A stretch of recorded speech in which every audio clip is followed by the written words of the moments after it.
All right, well, it's good to be back with you for Devotional. Missed one last week because of illness and then didn't get to the video yesterday. So today we're going to talk about the root of communication. As we prepare our hearts for Sunday morning's worship service, we looked at the positive ways that the Lord can use our heart, use our words to provide healing for others, to resolve conflict. This week we're going to look at the negative outcomes of the tongue, but we're going to look at how the Lord can transform that as well. So in Matthew 12:33 through 37, it says, "Either make the tree good and its fruit good, or make the tree bad and its fruit bad. For the tree is known by its fruit. You brood of vipers, how will you, being evil, speak what is good?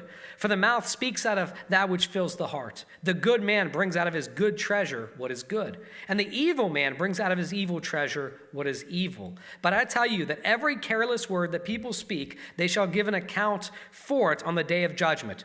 For by your words you will be justified, and by your words you will be condemned. There is hardly a biblical promise that I fear more than this. For by your words you will be justified, and by your words you will be condemned." The word of God is very clear that the fool that allows sin to flow through his or her mouth is a worthless person. A wicked man is the one who walks with a perverse mouth, Proverbs 6:12. There remain very few things regarding one's walk with God as obvious as the substance that flows out of one's mouth. The tree is known by its fruit. In this I find myself wanting. I shudder to think that someday I will stand before the Creator of the universe, the Lord who made the heavens and the earth by the power of his word, and give an account for mine.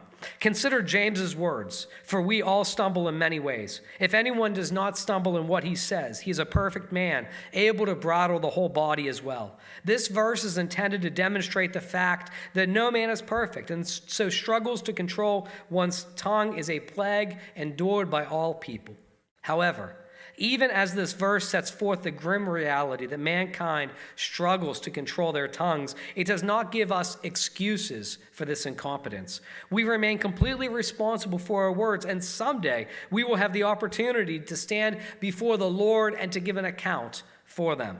In considering this day of judgment, it would be reasonable for the believer to open up their Bible and search frantically for a list of words that can or cannot be said.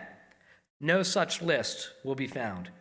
As we pause to consider the implications of this, I would challenge you to think about the origin of your spoken word. I would ask you, when you say something you didn't mean to say, do you instantly wonder, where did that come from? Or do you feel bad for the very words you spoke?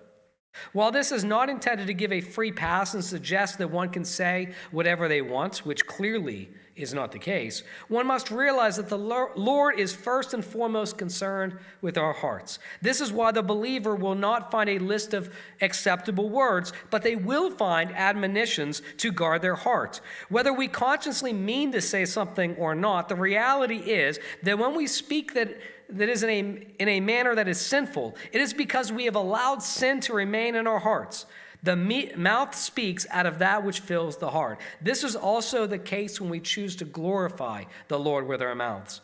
The believer is reminded to guard the heart. Watch over your heart with all diligence, for from it flow the springs of life, Proverbs 4:23. Jesus taught that the good man brings out of the good treasure brings out of his good treasure what is good, and the evil man brings out of his evil treasure what is evil. It is easy to get caught up with the folly that comes out of our mouths and simply choose to use better, nicer sounding words. However, this step will never lead to an enduring change without first addressing the heart. Jesus said, "For the mouth speaks out of that which fills the heart." Our words are not incidental. There is not a word or a phrase to slip if it is not within our hearts in the first place. When we are shocked by what comes out of our mouths, we ought to fall on our knees and beg the Lord to purify our hearts. In closing, for reflection over the next couple of days, ask yourself, what is something you have recently said that you were disappointed in yourself for saying? Was there anything you said recently in private that you would not say in public? And do you believe that God is able to transform your heart so that those words are not there to slip in the first place? Consider those words. May the Lord bless you.